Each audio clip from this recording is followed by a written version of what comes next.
Hi everyone, welcome back with me again in this channel. On today's video, I'm gonna show you how you can see what apps you've downloaded from Android Google Play Store.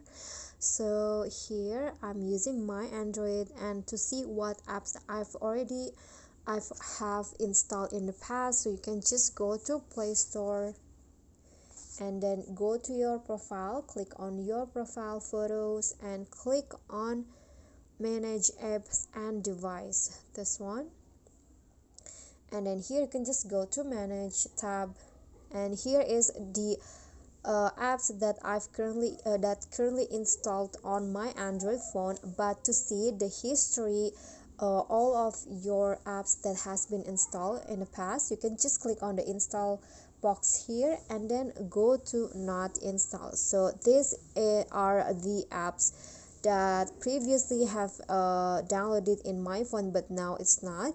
So here is the apps, and you can just click on the apps to easily delete the history. So for example, this one's right here, click on the trash icon at the top and click on remove. Okay guys, so that's all for me. Thank you guys so much for watching. If you think this content is helpful for you, please click thanks below.